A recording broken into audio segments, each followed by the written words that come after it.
Firecracker is the most irritating and unpredictable card in Clash Royale history.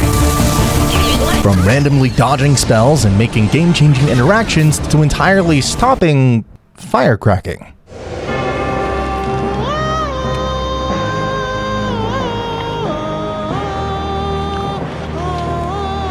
She's been in the game for more than 4 years now. Yet she managed to build an impressive history of love and hate. Oh my god! I hate the fire. How does that connect, bro? Annoying, but not OP. Firecracker shouldn't have been added to the game. I fucking hate Firecracker. I love Firecracker. One of the best cards. The best card ever!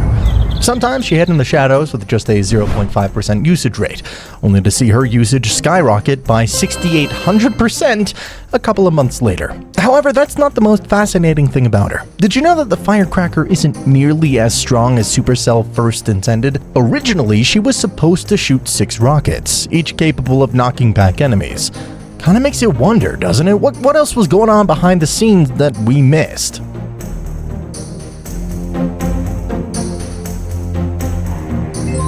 Back in 2019, Supercell added several new cards to Clash Royale. 3 rare ones, Earthquake, Goblin Cage, and Elixir Golem, 1 epic, Wall Breakers, and 1 legendary, the Fisherman. See, here's the thing. None of them are ranged troops, and, well, there's a noticeable gap without a common card. It's like trying to solve a puzzle with a piece missing. The fix? Simple. Really, we just need a new common range troop to spice things up, add more fun, and, balance the game. That's why towards the end of 2019, Supercell turned to Reddit and other socials in search of ideas. It didn't take long until they came up with an initial concept, the Rocketeer. The Rocketeer had a more militaristic character, more musketeer-like, but what truly set her apart was her ability to launch 6 rockets, each with a knockback effect on enemies. While the concept was promising, after several days of testing, it became evident that a change in her mechanics was necessary due to a significant issue with the unpredictability of the rockets. Putting the Rocketeer in the arena sometimes felt like rolling the dice, crossing your fingers that it hit the right targets. This randomness took away from the skill needed to use the card, so Supercell went back to looking around social media and other games to figure out how to make the Rocketeer work better. After a bit of searching, they came across a character in Brawl Stars named Penny.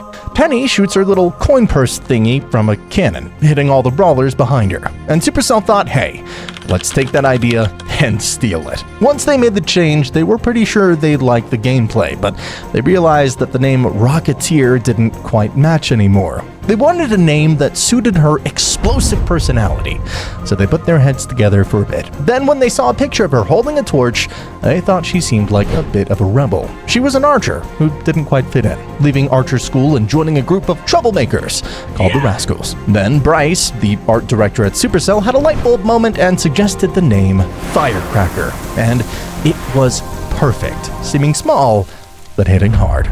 The only thing left to do was give her a fitting, visually stunning appearance. She has the original Archer's hairstyle, but it's simplified. Forest Gang outfit, the original Archer's face, but again, simplified. Air defense design from Clash of Clans. She wears her original Archer's belt, which contains gold, a legacy from her past, and finally, with the Royale dress pattern as a nostalgic nod to her past, the magnificent Firecracker was born into the world of Clash Royale. I didn't even need it because the Firecracker just yanked it. What in the world? Look at her, man. She's super freaking cool, dude. 2 Firecrackers on the field? That's not going to be enough, sir. Sir, that's not going to be enough. Another Firecracker. We're just going to able to ice brew that. And we won the game. Man, this card is actually really nice. 2020 brought a new chapter in Clash Royale's history, and it all began with the Firecracker. On January 6th, she made her very first appearance in the arena as a 3-cost common, launching fireworks from her homemade bazooka. Her bazooka fires so fiercely that it knocks her back 2 tiles, making it incredibly tough for anyone to defeat her. This unique ability explains why it was nearly impossible to reach the Firecracker with some troops, particularly Mega Knight, Bowler, and P.E.K.K.A. Let's start with the Mega Knight. This interaction was insane. Imagine being low on elixir, leaving you only with enough elixir for the Firecracker, plus 4 elixir trade. Your King Tower is activated, and Firecracker still has full HP. That is what I call an interaction. And let's move on to the Bowler. Back then, the Bowler had an even tougher time dealing with the Firecracker than he does today. With the Firecracker's 2-tile knockback, the Bowler stood no chance, making it a +2 elixir trade while the Firecracker didn't suffer any damage. This increased the Firecracker's value in certain matchups, offering a solid defense against tanky units like the Bowler. By pairing her with other cards in your deck, you could create devastating counterattacks that caught your opponent off guard. And then there's the P.E.K.K.A. It's like Bilbo Baggins going on a journey. Watch how far she travels just to take down the Firecracker, giving you a +4 elixir trade. No wonder why many players instantly became fans of the Firecracker. They were drawn not only to her appearance, but also to her ability to quickly deal with swarm cards. Additionally, she proved to be effective against beatdown decks, where she could either heavily damage or completely annihilate support troops. However, she could easily activate the King Tower, which was and continues to be her major disadvantage. So I should be able to make her activate the King Tower. Yes! Come on! As a result, decks like Graveyard and Logbait don't even consider Firecracker. Despite these disadvantages, the Firecracker quickly became a popular pick in many decks, thanks to her ability to control the pace of the game. Players had to consider both the risks and advantages of tactically leveraging her to maximize her possible impact on the game. The Goblin Giant, Double Prince, and Firecracker combo was one of the best decks at the time. Piedra, CRL Pro, super happy to have him. He says his deck has been destroying for him using the Firecrackers. As you guys can see, 8-0 right now inside this Grand Challenge, but he's already won quite a few with this same deck, so I can't wait to watch him here live. And we get that Prince to the right tower. Meanwhile, the Rocketeer doing her thing behind in support, but the opponent's Rocketeer doing her thing as well from in front of that King Tower there. And there she is. Firecracker's gonna finish off that tower. The Firecracker's splash damage and ability to target air troops made her an excellent choice for those fast-paced decks. Players generally relied on her to wipe off swarms and provide support with win conditions. Morton, one of the best Clash Royale players, created this Goblin Giant deck, which focused heavily on the Firecracker for air defense and chip damage from a distance. This deck immediately became popular in the meta, thanks to its powerful offensive skills and ability to control the game's tempo. Firecracker too. Firecracker is gonna push back, we're gonna do that. Mini-P.E.K.K.A. on the Firecracker. Oh my goodness, the Firecracker. We're gonna spark in front of that.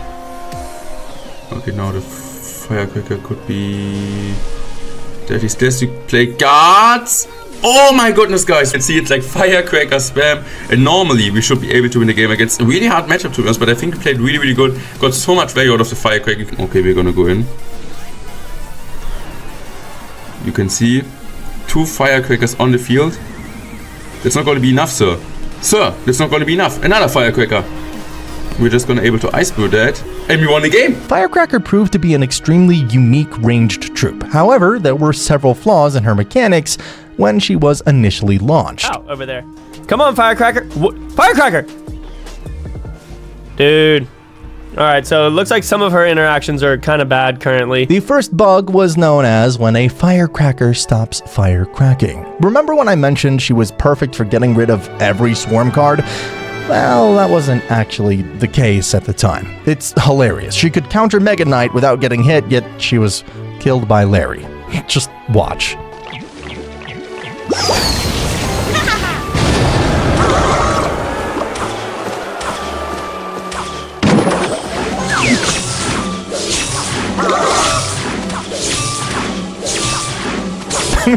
She only saved like 1 skelly hit on the tower.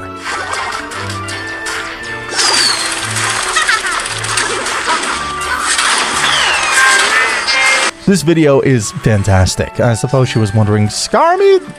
Nah, mine are too OP. Which one of you is Larry? You? No, you? Oh, hey! Now, whenever you feel useless, remember this Firecracker.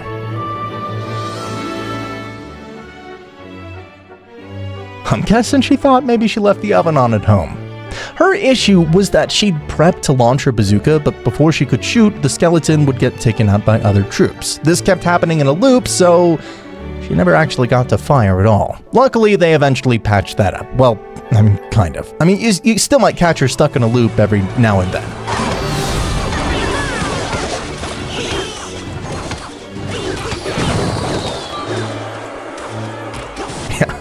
The the most useful Firecracker in 2024. Now, even after playing Clash Royale for 8 years now, there are still some pretty shocking secrets I didn't have a clue about. So speaking of which, here's an interesting fact for you.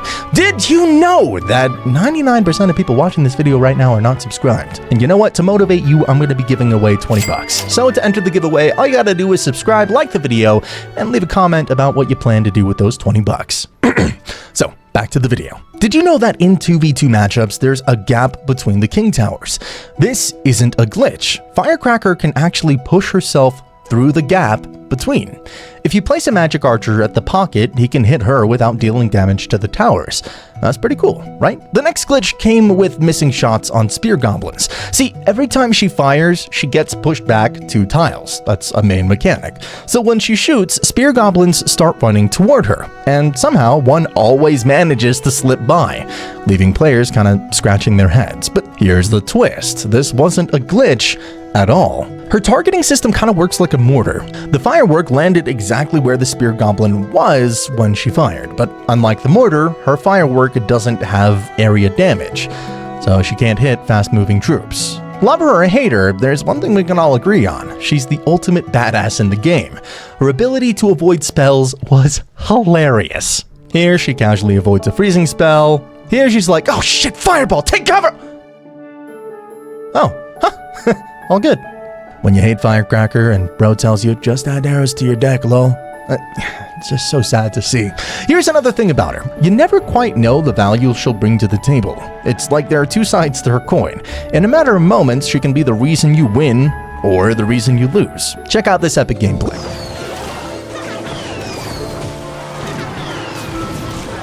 She dodged the fireball like a pro. Bye-bye Evo Skellies, took down the enemy Firecracker in no time. Now she's analyzing whether it's worth to target the skeletons.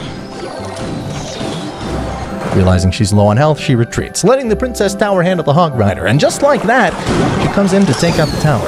In this video, she kills 2 Firecrackers and hits the tower for a whole +6 elixir trade. These interactions sparked players' curiosity. Should the Firecracker die to log? Well, reducing its elixir cost to 2 and significantly lowering its damage and HP might make it possible, but honestly, I don't think making it that weak is a good idea. It'd probably end up being the worst card in the game at that point. The next idea players came up with was to get rid of her knockback. Initially, when the card was introduced, some speculated that her knockback ability would make her weak, because it might ruin controlled pushes. Well, as it turned out, they couldn't have been more wrong. In any case, this one-of-a-kind ability left many players extremely frustrated. She stays on the field far longer than she could. If you don't have arrows to kill her, you're gonna get hugged. Removing her knockback ability wouldn't just make her dull and ineffective, it would also take away a unique aspect of the card that affects the game's strategy, and quite a lot of memorable spell-dodging moments. Despite the frustration it may sometimes cause, figuring out ways to counter her and adapt your gameplay is part of what makes the game both challenging and enjoyable. It's not about making the game simpler, it's about finding ways to outsmart your opponent and take the victory. Now, before we dive into the buffs and nerfs that Firecracker has suffered over the years, let's discuss her rarity, which frankly doesn't make much sense to me. It's quite fascinating that a 3 elixir common card can take down 7 elixir cards like Mega Knight and P.E.K.K.A. while still being considered common. Personally, I find her unique knockback ability to be quite uncommon in the game. Considering the strength she brings to the table, if Wizard is classified as a rare card, I can easily see Firecracker being upgraded to at least rare, even possibly epic. Feel free to share your thoughts in the comments below. I read literally all of them, so by all means.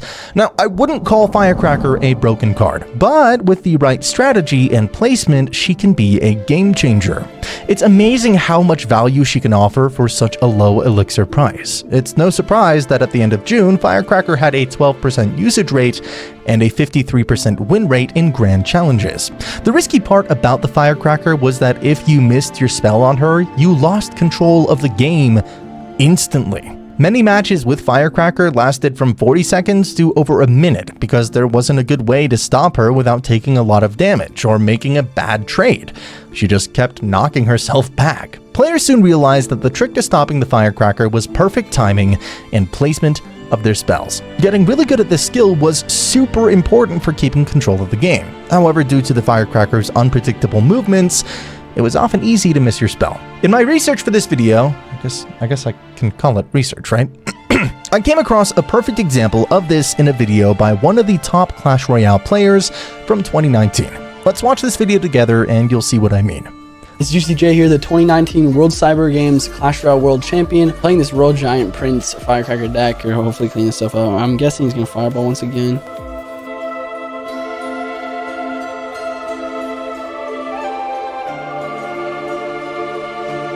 She'd been alive for more than 43 seconds, and could have been more than a minute, but he made a mistake by failing to distract the opponent's Firecracker with Skellies. Anyway, now you understand how broken her knockback was, or could be. Clash Royale ran a poll, and 80% of the participants picked Firecracker as the most irritating card in the game. Supercell listened, and Firecracker's first nerf took place in July of 2020. So here's the balance update. It decreased the Firecracker's recoil range to 1.5 tiles from 2 tiles, and while this nerf might appear to be minor at first glance, it's actually quite significant. A Firecracker, to the thanks of many, or to the ire of many, her pushback is very, very annoying, so they're doing something about it here, cutting it by a quarter, so essentially minus 25% to the pushback distance of the Firecracker. Firecracker had become more vulnerable to melee troops, and became easier to counter overall. I was genuinely curious about players' opinions about this nerf, and whether it would influence their view of the Firecracker. Would she still be seen as a pain to deal with? Bro, even after the nerf, I still find her extremely annoying because of the insane damage. It's a pain in the ass to kill. She always jumps out of the way of log or something. And hug Firecrackers. 100% agree. The card is odd and annoying.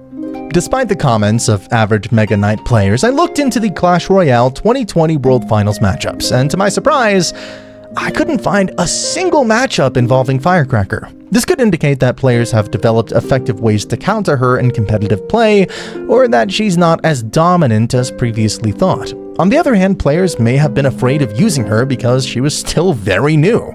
However, this changed dramatically in a matter of months, as Firecracker stepped out from the shadows to become the best of them all in 2021.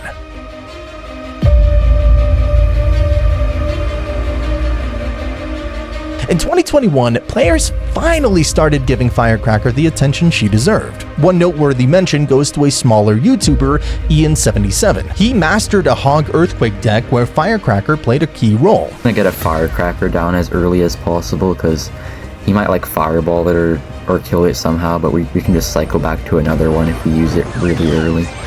And he's gonna try to snipe it with a flying machine, but we're gonna protect it with our Valkyrie. And he will get hogs of their lane, but the Firecracker just doing such a great job here, blocking up both lanes, kind of, or just defending pretty well. We're gonna hog here. He's probably gonna cage, so he'll get down a Firecracker as well. GG. It's gonna be GG. That's gonna be GG. GG. Really good for us.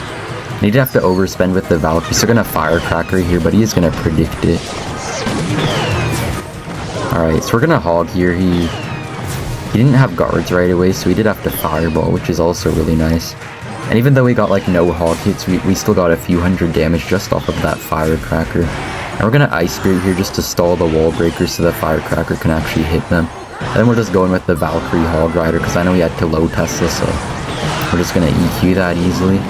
And Hog is actually just gonna get a ton of damage, so just need an Earthquake at this point. He secured the 15th spot on the top ladder in April, and continued to dominate with this deck for the following months. In May, he reached top 4, and finally in June, he achieved a top 9 finish. His mastery of the deck was so impressive that even the top players like Muhammad Light struggled to defeat him in certain matchups. In this matchup, Muhammad Light used a Royal Giant deck, and even with the Log and Fireball, it was extremely hard to take out the Firecracker. I believe he realized it was over for him before the match even began, right at this moment. I mean, it's the first Firecracker in the game, and she's already gotten so much value. She took out the Fisherman, then easily dealt with the Royal Giant without allowing any hits on the tower, then targeted the Mother Witch and managed to get a shot at the Dark Prince. Without arrows in Muhammad Light's deck, winning this matchup was nearly impossible. Tesla for the Royal Giant, a Firecracker to help take it down, and again, no hits on the tower. Even though Mo made some great gameplays and interactions, such as the Skelly's prediction, they weren't enough to make a significant difference in this matchup, bringing down the Dark Prince with only 1 point. Ian would have answered to him if the Firecracker wasn't there. Mother Witch feels misplaced here as it crosses Firecracker's range, and Ian is not needed to respond to this push at all. Great Fireball, but can't get rid of the next Firecracker, making it extremely difficult to go for another push. It's safe to say Firecracker can be the most irritating card if you don't have the right answer. Even the most skilled P.E.K.K.A. bridge spam players became frustrated. Look at this matchup, Ian versus Coons. The issue with P.E.K.K.A. bridge spam is that it lacks arrows in its deck, so if you want to get rid of the Firecracker, you must use Fireball, which always results in a -1 elixir trade, making a big push difficult. That happens all the time in this matchup. Ian places the Firecracker in the back, easily defending the Bandit and the Electro Wizard. Now, we can see Coon's hesitation. Should I push with the P.E.K.K.A.? No, I can't, because of the Firecracker. This interaction made it hard for him to push and get at least a few hits on the tower. I mean, he got fireball damage, so hey, that's something. However, with the fireball out of cycle, Ian quickly goes for the Firecracker again. This time, Coons has no chance of making a good push. Firecracker damaged P.E.K.K.A., Magic Archer, and Ghost, helping Ian to easily control the pace of the game. Coons tried killing the Firecracker with Igwes, but Ian knew all he had to do was protect her and he'd be alright. And there's nothing worse than having to kill a 1 HP Firecracker. Ian's strategic use of the Firecracker allowed him to maintain control of the game and eventually defeat Coons. Because she's so powerful, it's no surprise that many top players included her in their decks for the 2021 Clash Royale World Finals. Her presence proved how effective she can be in skilled hands. Let me guide you through the best Firecracker game plays of 2021. Starting with Samuel Basoto against Bob. In this matchup, Samuel used the Firecracker to counter Mother Witch and the balloon, causing chip damage to the tower. By carefully timing her shots and placement, he was also able to control the pace of the game effectively. Be back to a Tesla. There it is. And Bob the Rock seeing the writing on the wall, maybe before you and myself. 461 to 740. 30 seconds remain. That splashes. In the following game, this Russian player used the Hog Tesla Firecracker deck against his Japanese opponent's P.E.K.K.A. balloon deck. Get the Fisherman, but every time he plays Zappies in the back, Igor gets to breathe a little bit because it's going to be the same interaction. At this point, we can see how much value the Firecracker provided. First, she took out the Zappies, then targeted the balloon. This had a significant impact on the interaction's flow. Without the Firecracker's comeback, the balloon would have likely dealt death bomb damage to the tower, possibly even landing a hit on it. But that isn't everything. She's now taking half of P.E.K.K.A.'s HP while doing chip damage to the tower. It's fantastic value. So much damage on this tower. It's not only a damage tower, but also look at how much damage it did to the P.E.K.K.A. The P.E.K.K.A. it seems like the Firecracker is just a little bit of splash here and there, but the direct hit. As a result, the Russian player won. Same damage, you know, that is something that he needs to be very conscious. Oh, the lightning from Igor with the perfect timing. Fisherman was halfway through. In this matchup, Samuel Basoto used a deck that included a Firecracker, which proved to be a smart move, chipping out the Princess Tower and getting amazing value, since the Japanese player didn't have a good spell against her. The difference between the first match he played today and what he's doing right now, he has full control. He doesn't have a big lead, but the control is there. High Teslas getting outside of the EQ range. You see Samuel just mostly going for damage there in that moment. And the most important thing right now, though, stacking Firecrackers and almost willing Hajime to go and spend a lightning. I want to see a third Firecracker. Give me the triple Firecrackers. I think they're going to go down to the splash, unfortunately. So, oh no. Oh boy. Wow, if he can get something in front of these two as well, that would be great for him. Predict the Tesla with his own Tesla, and that's why it's there. That was the placement for people wondering. This strategic move allowed Samuel to gain an advantage in the match, putting pressure on the opponent and forcing him to react defensively. Even the GOAT himself, Muhammad Light, chose to take advantage of the Hog Firecracker deck to take out this guy. Offensively, and I don't know if he understands just how much elixir he's down. So he goes in here with the Skeleton King. He gets those skellies on the board last second. Not a bad pull there on the ability, but great Ice Golem value here for Mohamed Light. They are even with the Firecracker on the board. Probably going to see a spend here to get that King Tower activated, and there it is. Needs to get the Earthquake down in time. No. That is tough, man. Oh, we get the Fireball off, but these pro players not understand where they're at when it comes to elixir. And there you go. Mohamed Light knew he was going to activate the King Tower, so he used the Hog Rider and the Earthquake to predict the mortar, resulting in a win. He's even getting emotional here, and he's earned it. This guy has put in so much work all year long. That set was so... Unfortunately, the Firecracker can sometimes cost you the game, as seen in this matchup. 200 and some change of HP. Yeah, it's interesting to see how he wants to approach this. If he wants to try and do the rocket cycle, I would have liked to see the rocket cycle at the 50-55 second barrier. So at this point, I don't want to see that.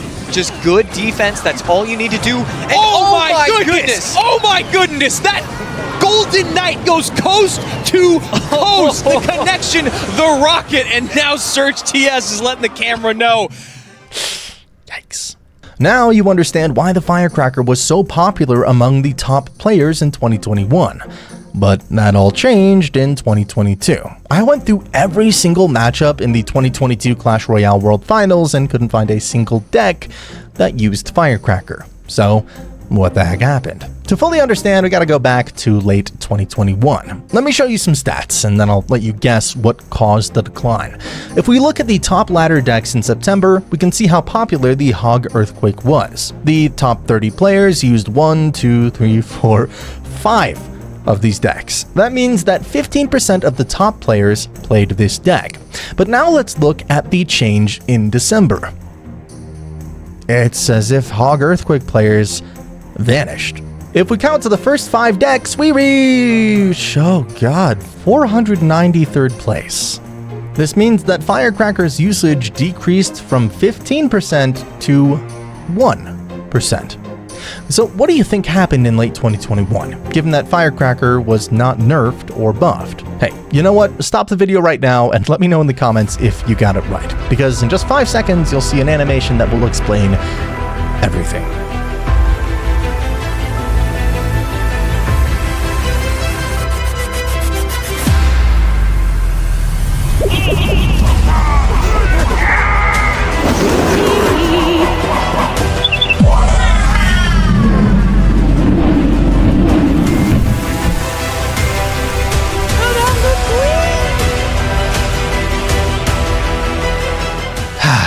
The Archer Queen. She joined the Clash Royale scene in late November, alongside the Skeleton King and the Golden Knight, bringing a new era of champions. In the December top ladder rankings, Mohamed Light secured the top spot with his Hog Earthquake deck, but the Firecracker was replaced by Archer Queen. Additionally, there were 15 decks with an Archer Queen in the top 30, indicating a 50% usage rate. With the Archer Queen being so widely used, she became a key addition to almost any deck, instantly boosting its viability. But as the saying goes, when a card fits into every deck, there has to be a catch. And as expected, Supercell began to tweak her stats over time. Despite the nerfs, she stuck in the majority of players' decks, keeping the Firecracker in the shadows for quite some time. However, Firecracker experienced a huge surge in usage when a new card was introduced into the game in late 2022.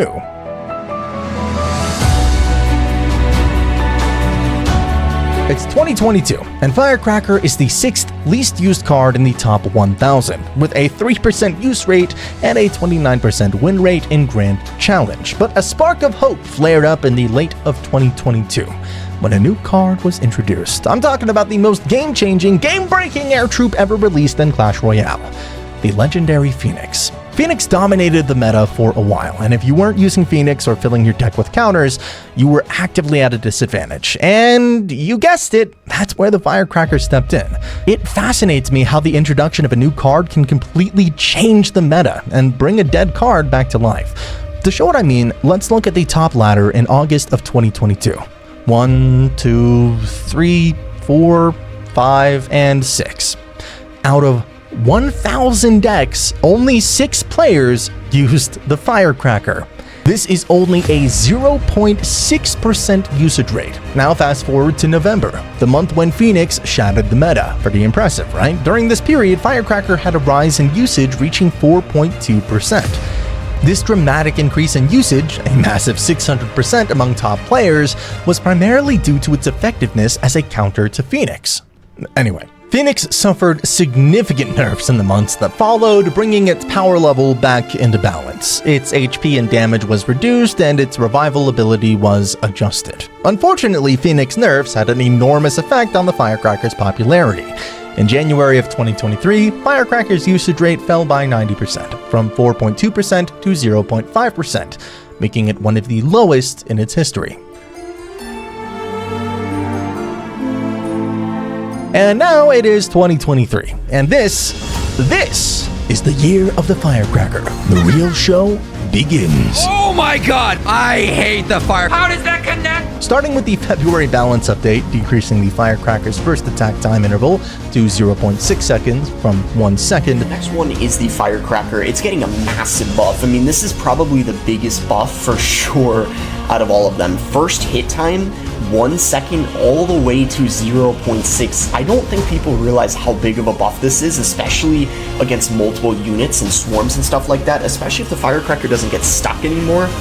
I think it is going to go from right now being one of the worst cards in the game to potentially one of the best. And totally agree with Boss. The boosted attack speed turned the Firecracker into a versatile choice for many decks, shifting its status from forgotten to formidable. Golem Knight, which push you always want to go with the Firecracker, kind of like in a weird spot, like the opposite lane right there, just because what that'll do is it'll make the Firecracker shrapnels like target the supporting troops really well, so that's pretty much the idea. And the statistics speak for themselves. Firecracker's use rate increased from 0.5% to 6% in only 3 months, a 1,200% increase. The community's reaction to the Firecracker buff was overwhelmingly positive. I'm excited for the Firecracker buff. The Queen has foreshadowed the Firecracker ever since she came out. It'll be great to use her again. Yippee! Firecracker buff! Hee-hee-ha! The Firecracker's increased usage and effectiveness highlighted how small changes can have a huge impact on the game's meta, and we're only just getting started. For whatever reason, in June, Supercell chose to buff the initial hit speed once again to 0.55 seconds. However, they quickly realized that was a mistake, and within the next 14 days, they nerfed its initial hit speed back to 0.6 seconds, then again to 0.65 seconds just 14 days later, and this first hit speed continues to this day.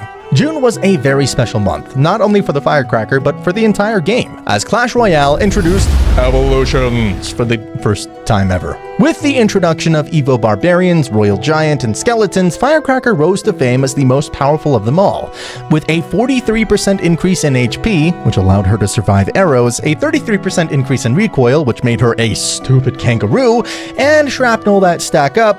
She became a terror in Clash Royale. When they first released the Firecracker evolution, I didn't realize, but she can deal 1,000 damage with every one of these little circles and the main circle stacking planted right at the bridge. That's so busted. Bridge spamming her is basically auto win. 2,000 damage on the tower with everything tanking. Nothing's even getting through. Just the fact that she's hitting that peck. Oh my god. All right, we're good. Oh my god, Firecracker! Firecracker, why does the Firecracker deal 600 damage? This? Oh, another Firecracker? Okay, got this. Log.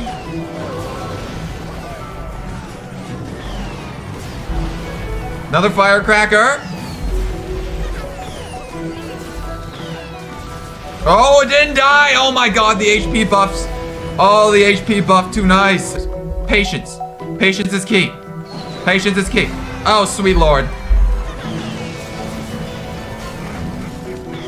He's got the big boom boom.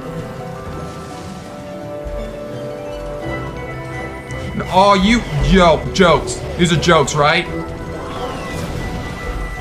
How does that connect, bro? Drill, Firecracker. That's a deadly combo, especially the evolved. Wow. Firecracker Evo is literally a win condition. So let me show you this short gameplay. It's insane to see Firecracker burn down half of the tower in just 2 hits. It's no surprise players defined it as a win condition, because, well, it really was one. We can see how broken Firecracker was in this 2v2 match, as Firecracker destroys the tower in 3 hits, while not targeting the Princess Tower at all. This is why she moved from a dead card with 0.5% usage in January to over 35% in June, and that's an insane 6,800% increase in usage. However, among mid-ladder players, this figure was even higher, sometimes reaching 75%. And the reason was very simple. Because she was the most broken evolution to date, all free-to-play players upgraded her with shards. This resulted in a surge of Firecracker users in the arena, making her presence almost unavoidable during matches. As a result, she remained the most popular evolution among average players to this day, because getting 6 wild shards takes ages. God. Despite what happened, the developers have yet to deal with the issue, leaving many players upset by the game's lack of balance. The overwhelming dominance of Firecracker users has sparked a conflict in the community, with requests for a nerf growing louder and louder. Level 14 Firecracker! Oh my gosh, this deck. Keep in mind, I have 209 trophies. Firecracker is all it's gonna take, dude. Oh my gosh. Look at this. This is so insane. Why is this a thing that they allow you to do in game? Oh my gosh, but look at the Firecracker. That's... Oh my gosh, dude. What it has Clash Royale turned into? Fortunately, Supercell realized pretty quickly that something needed to be done about this issue. In August, a balance update decreased the evolved Firecracker's hit points to 130% from 143 and removed the evolved Firecracker's pushback range boost. No kangaroo anymore. It also made it so that the spark damage didn't stack. This change made the evolved Firecracker more balanced and less frustrating to play against, resulting in a more enjoyable gaming experience for everyone. Despite a 90% decline in usage rate in the top ladder, from 35% to 3.5%, she played a key role in the 2023 Clash Royale World Final. Evil Firecracker at the bridge.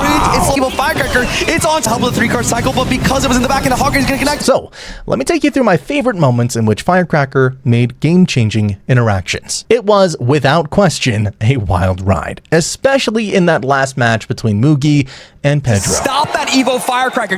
Beginning with this match in which Higher faced Faust, we can see how much of a problem Firecracker was for Faust. She made it extremely annoying to go in, and nearly impossible to deal damage, because Faust only had freeze and tornado spells. Doesn't work out for him. Then in game number 2, he speeds things up, and a really interesting NATO. How well the freeze synergizes with that Inferno Dragon. As long as the Inferno Dragon is locked on the tower with 1 HP, a freeze can be a complete game changer. And Mighty Miner coming out. We've also started to see just a little bit more Mighty Miner these days, with this bowler not doing any favors for Faust, giving a lot of damage away. And now, of course, Mighty Miner, we're just talking about him, he's up front there, not getting pushed back by that boulder. And this Firecracker is so frustrating to deal with when you don't have that spell, Juicy. This is Faust as of right now, but the pressure from Higher has been relentless. There's the freeze, so we know we're just waiting on when that loon will come out, but a decent in the boulder. Yeah, I mean, and this is the thing, is how long can Faust hang on and then turn it in? I mean, once we get past this next 23 seconds, we get into triple elixir, maybe not. Maybe he heard me and he goes, all right, I need to get back on offense. We're running out of time. Just barely over. 70 seconds remain, and the cannon finally comes out here. So you've got a Dark Goblin, you've got a Firecracker, and you have a cannon to control this. And honestly, you got the Mighty Miner and the Fireball if you need that pushback or so, a little bit of extra DPS. So Faust's gonna have to do some math, figure something out here in the next 58. 58 seconds, triple elixir time. Look at these Firecrackers, Andrew. Firecracker controlling the board completely here, and the Goblin Barrels are always forcing out the Bard Barrel. Without the Bard Barrel, how do you deal with the Firecracker as well as the Wall Breakers and everything else? One of the most frustrating things to deal with in this game are those Firecrackers and Dark Goblins stacking up on the other side of the board and just not having a way to get to them. You see Faust leaking elixir here and there because I don't think he knows exactly when to send and what to send. NATO plus E-Drag, but it's not enough. And the Dark Orb cleans everything up. I don't think Faust can break through. GG's. I mean, Faust struggled to deal with the constant Firecracker shots as Hire effectively took advantage of her splash damage. The Firecracker's presence was a game changer, securing Hire's victory over Faust. But this match was nothing compared to what's coming next. Muhammad Light himself used an Evo Firecracker against Faust. This time, Faust has a better response to Firecrackers because he has poison and a log on hand. But will that be enough to defeat Muhammad Light? the board for both players. Faust having to deal with this Evo Firecracker is going to hit tower. It is. Wow, and look at that. That's a nice little bit of damage there for Muhammad Light, down to 23-32. Faust still in the lead. Evo Firecracker still on the board, gets the King Tower activation, gets a shot on the right tower, gets a shot on the left tower, and now another Firecracker in from Mo with the Hog in front. That is very aggressive, but that is his way to go. Mighty Miner not played in the right spot either, Juice, because of that Firecracker. Yeah, and this is why Muhammad Light is considered to be the best Hog Earthquake player in the game. He does such a good job of having dual lane pressure, but always making use of those Firecracker and getting so much value from them every time. Back up against the wall as we are about to get into overtime. You guys might be wondering, why in the world did Muhammad Light play that Hog Rider in the back? What this allows him to do is it allows him to cycle back to another Hog Rider when Faust doesn't have his bomb tower down. And that's with the help of the 3-card cycle, but because it was in the back and the Hog Rider is going to connect, and that's going to be tower down. GG's. And Muhammad Light does Muhammad Light. And oh, this match is a perfect example of how powerful a Firecracker can be when used correctly. She gave incredible value throughout the match, chipping down towers and keeping control of the game's pace. Thanks to the Evo Firecracker, Adriel's match against Sosa was also extremely intense. For the next 47.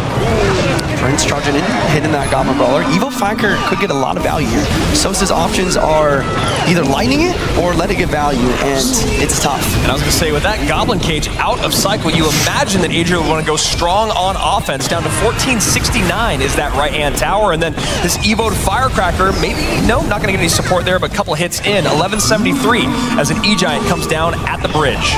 E-Giant at the bridge, he does get a very nice lightning, stopping that Prince charge. He has to worry about the ghost on the left-hand side, but he's got the Skelly Surround. This is solid damage for Sosa. Yeah, this is great for Sosa. Maybe seeing the first bit of light in his World Finals run. 1173 to 1478, feeling a lot closer now. A little bit better defense than we saw on that last E-Giant set. Evo Firecracker at the bridge. It's locked on damage. It's so much shots on both sides, but the right side is what matters. Prince down, and he doesn't have any way to stop this. That lightning, and Sosa's gonna take it. Wow. GG's, ladies and gentlemen. Adriel had no buildings in his deck, which was fantastic for Sosa, since the E-Giant could easily get to his tower. He also had a great response against the Hog Rider, Goblin Cage, and Tornado, which is why he had a huge advantage despite nearly losing. The Firecracker played a significant role in this match. In addition, the 2023 World Champion, Mugi, used a Firecracker in his deck against Arden. Because of that one mistake, Arden Toa's, just the fact that he's running the Goblins should have been able to create a lot of pressure because you can't log it down with the snowball, obviously, and instead, we don't really get to see that. Mugi perfectly placed this Firecracker, getting chip damage on the tower, killing the Mighty Miner, killing Tesla, and damaging opponents with the Evo Firecracker has insane value in this match. And keep that Firecracker up to create some opposite lane pressure. Yeah, and this regular Firecracker actually putting in a lot of work. The Evo Firecracker was not able to get those shots on top of the regular one. And right now, double Firecracker down in the right lane. ARCTO is trying to set up a push, but to no avail so far, especially with that great Tesla placement once again. And you saw the Ice Spirit nearly making enough room for the Firecracker evolved to stay alive, but with the Earthquake Snowball cycle on top of the tower, maybe create a little bit of pressure with the Hog, but at this point, he's really just trying to get chipped from those Earthquakes. And you can see that right there, not even worrying about trying to get the Earthquake onto the Tesla is Mugi, and now we see two Firecrackers behind a Hog on the right-hand side. Tesla with the Ice Spirit trying to take something out, and this Hog trying to sneak by, but already too much damage on the board to get it anywhere near that right-hand tower. Yeah, and that one Firecracker getting just a little bit of chip damage, not able to get the shot.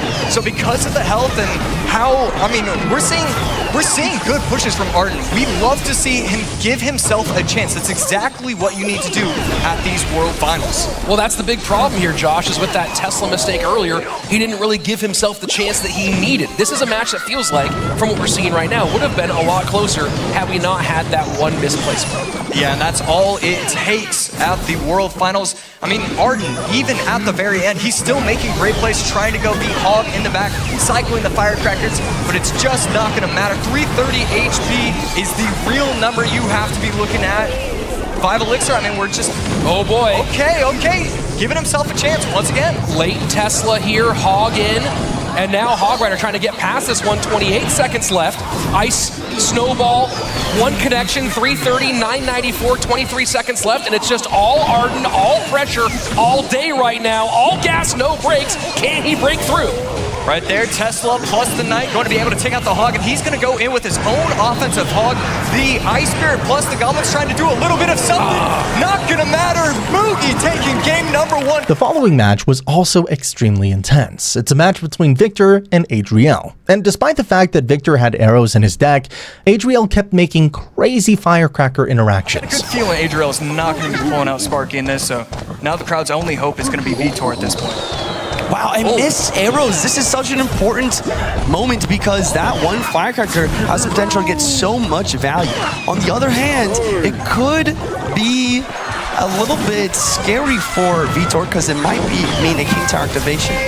Yeah, right there, Mini P.E.K.K.A plus Snowball going to be able to clean everything up nicely, but this Firecracker, I mean, this is one of those interactions where you make to intimidate Vitor, at least it would intimidate me.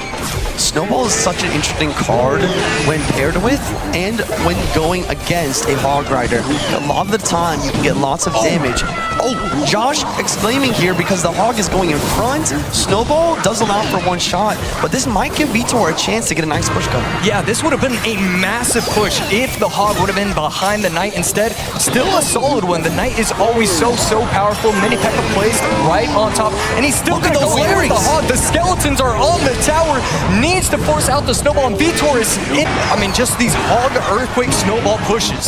The other thing I have to mention is Adriel's building of choice. That Inferno Tower is making it so hard for Vitor to attack.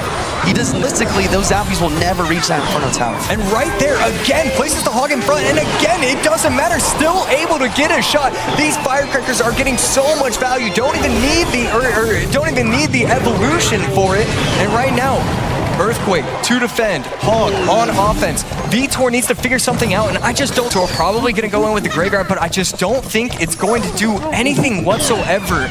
I mean, he needs to get in a cycle where he's going Mini P.E.K.K.A against the Hog and protecting the Giant. Right now, the high Zappies could have been special, but because of the Earthquake, that's going to be able to take the tower. Adriel takes game number 3. Adriel played flawlessly. Now, in the following match between Arden and Ruben, I discovered a glitch or bug that no one mentioned, despite the fact that it occurred at a crucial moment in the match.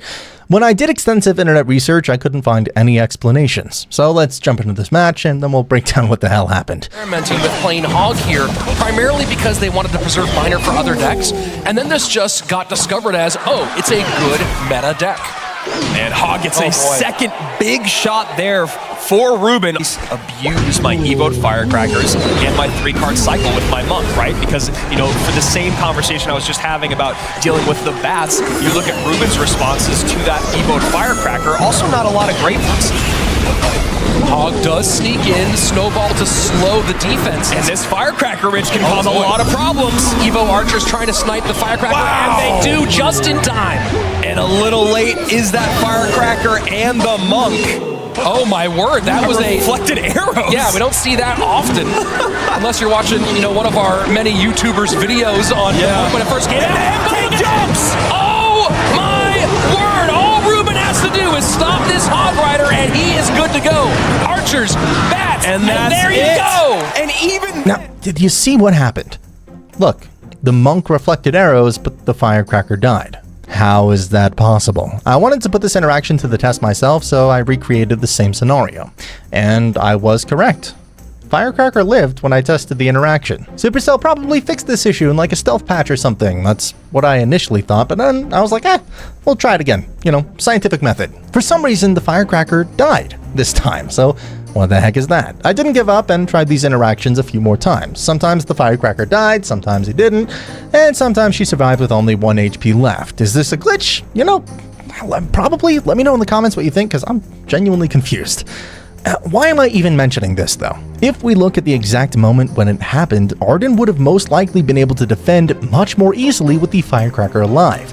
First, Firecracker had enough time to shoot twice, meaning that she would kill the prince. She'd push herself far back so Mega Knight would go straight for the left Princess Tower. With half HP left and support from the Firecracker, Mega Knight wouldn't take more than half of the left tower. The ghost would be killed by goblins. Ruben's prince, charging towards the right Prince Tower, would have been stopped by the leftover goblins after they took out the ghost. Next, all he would do is place the bomb tower in the middle for the prince, and he'd be fine, with similar health on both of his towers, and I think he'd take out Ruben's left tower and win this matchup eventually. Am I overthinking this? Absolutely. The following mirror match between Mugi and Air Surfer shows how much of a difference a properly placed Firecracker can make. Running the Mighty Miner, Ice Spirit Goblin's probably going to be another Hog Earthquake deck right there. Mugi, it could be a mirror, just have to wait on the next couple of cards, but Hog EQ to start it out today. Love to see the mirror match to start it off. I love this mirror match, and I love this deck. This Mighty Miner allows for 3-card cycle, allowing for multiple Firecrackers on the board. So during this match, Air Surfer is always going to struggle against these Hogs. He might want to place it offset to the opposite end, try and get those troop pushes that we've seen on Twitter. On the other side, a Hog Raid from Air Surfer as well. Evo Firecracker is in cycle for both players. We see Earthquake plus Log go down. Beautiful shot on the left tower. Hog Raid to connect on the left-hand side. No, Ice Spirit's gonna stop. All around, though, Mugi getting the damage lead for the first time this match. And right there, that is a massive push going down the field. Tesla snipes the Firecracker. That was a beautifully placed Tesla from Mugi. That could have been absolutely dangerous if he messed up that interaction. How Mugi defends. And right here, Tesla low. Wow. No Earthquake so far from Air Surfer. Air Surfer just going to respond with the bomb tower. But a little bit of Earthquake damage coming in again. Mugi, kind of flipping the matchup, takes the lead now. Yeah, he's playing this to a T.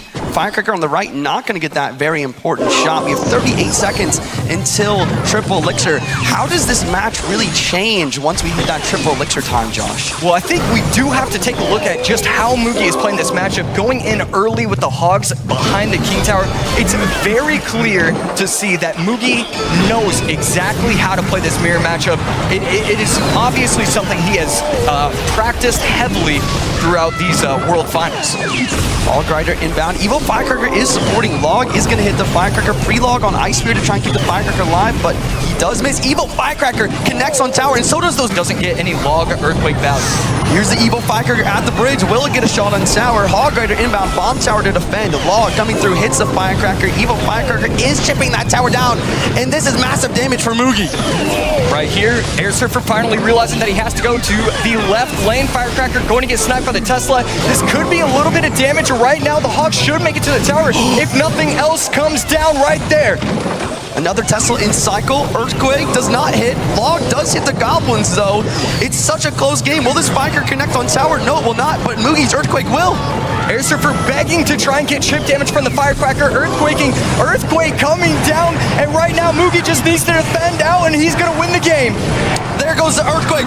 Mugi taking game one. Mugi's gameplay in this one was truly exceptional, but what you're about to see will be even better. In the following intense match between Pandora and Ruben, I just love how Ruben knows exactly where to place the Firecracker to make Pandora's gameplay extremely annoying. Ruben, last two cards, we're going to see Fireball and possibly a building, but I don't know. Only having, and there you go, Skeleton Dragons, that makes sense.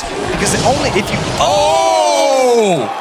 and a huge hit there. Skeleton Dragons out. Elixir in favor of Pandora, who just took a massive damage lead, up now by just under 800 HP. Win rate. The Firecracker fired 3 shots at the tower. Stop the bleeding as fast as they can. Now come out those Skelly Drags. We'll see how much of a menace they're going to be throughout this game. But that walking Evo Knight doing a great job here. Firecracker trying to stay away with the help of the E-Spirit. It will. And still going to get more damage. Damage on top of the Crown Tower. That's important chip. Yeah, good fortune there for Ruben. Is Pandora. Yeah, placed a little bit too early. Only one of the Spear Goblins survives. Gets the left Crown Tower down to 17. 1647 is Pandora. And right there, another slight error. The E-Spirit, I believe, it jumped on top of the miner as it was dying. And Bats tanking for those wall breakers, so Lumberjack has to come out. And an early fishboy here from Ruben. And there we go. That is a great placement of the Firecracker. And right there, Evo RG on top of the bomb tower. Will he be able to get a second RG on the board in front of the Firecracker potentially? There we go. We absolutely see that. And Evo Knight up high, bomb tower down late. Fisherman here to pull the Evo Knight away. Bat's gonna do a decent job because that Firecracker is distracted, and that was a very clean defense from Pandora, once again, who goes right back on offense. Right there, we see the poison on defense. Bomb tower should be placed in the middle, and there we go. This is the double ERG push that he's been waiting for. Evo Knight up high, Log comes in to take care of those spears. Firecracker distracted. This should be clean enough for Pandora. No, does get another shot. And the late bomb tower, 1503, 1451, needs to get a poison and a miner down. Poison is in. Going to apply pressure with the Skelly Drags. I think, no, this is the Log poison. It's gonna do Ruben has been eliminated by just a hair. Ruben made a huge mistake at the start by allowing these two wall breakers to connect, but he was able to fight back and nearly win. I, however, have to admit that Pandora's Spear Goblins were critical to his victory.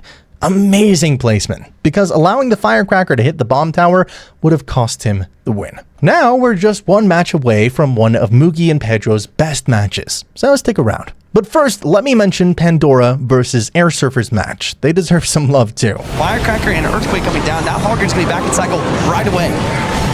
And the Mighty Miner not able to protect the first Hog Rider. Second Hog Rider in, though. Two Knights going to work. Firecracker. Perfect placement, getting two shots on the tower. 1906, now add a bit more. 1720, and a big lead for Pandora. Air Surfer trying to push the opposite direction. Can he get on tower here? Pandora's micro in this last interaction was so perfect. Not great here. Evo Knight getting 3 shots on tower. Even if Hog Rider inbound in front of tower is in cycle. Earthquake. Pandora made an extremely clever move here by noticing the Inferno Tower and knowing he could set the Evo Firecracker to do chip damage to the tower. Excellent gameplay from Pandora. It's on tower. And there you go, the long shot. Getting the left-hand tower down very low, 1120. Log plus poison, opposite direction, 146 remaining. Will this Hog get through? No. Inferno Tower high to control.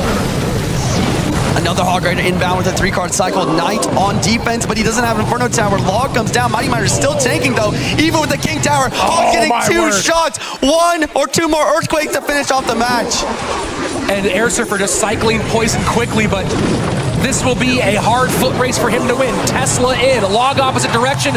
And now, get ready for the World's Finals best match. This was the match between Mugi and Pedro, and Pedro chose Evo Firecracker, which was extremely useful in this match, especially against Mugi's Evo Royale recruits. Going back and forth between two competitors that respect the heck out of each other.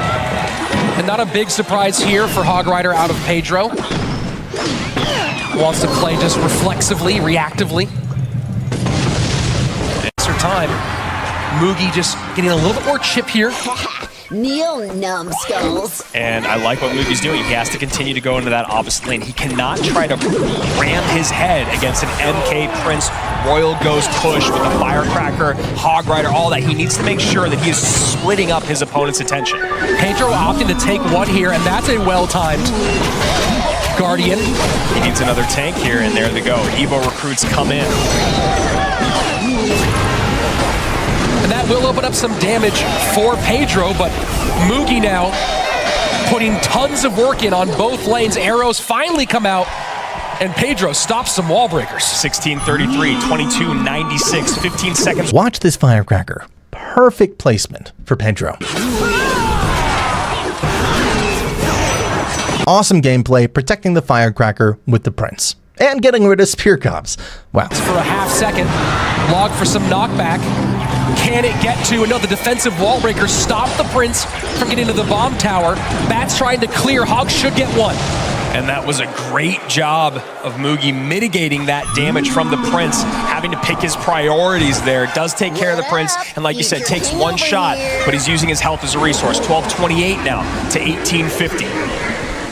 Continuing to get poison value is Mugi just over and over again.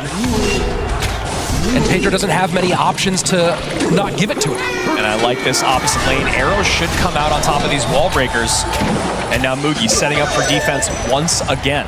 High Evo recruits, regular recruits. And Pedro must be happy to have all those in one lane for once. Of course, the evolved ones will be coming very soon. Now Miner plus Spears left-hand lane for Mugi. Bats trying to hold, but that's a ton of damage. Miner on the tower, Spears do a ton, and Mugi has opened this thing wide open. Royal Ghost does connect, but a great job there with the wall breakers, Rich, to stop that Evo Firecracker. She seemed like the most dangerous part of that push. Mugi did a sellout push on the left-hand side, gets great damage out of it, and perfect defense, and now should be back to Evo recruits. There we go. Pedro's having so much difficulty with the miners because the best ways to catch them are tools he really needs for offensive pressure. And there you go. Miners in, Wallbreaker in, Prince finally able to stop a miner, but then recruits come right behind him. 405 to 947, but miner chip is all that Mugi's been getting here late. And you know that's just a couple hog hits, an MK leap. He's got to play perfect now, just needs to poison it out. Poison in. And that's it, Andrew. We are going. Very intense match, but even with some flawless interaction from Pedro, he was unable to secure his victory over Mugi and finished second. After all these matches among the most experienced Clash Royale players, we can safely say that the Firecracker is not done and probably never will be. With the ever-changing meta and the introduction of new cards, I believe the Firecracker will one day, make a strong comeback. Now, I want you to watch this video next, in which I'll tell you about the most game-changing air troop in Clash Royale history. So, I'll see you there.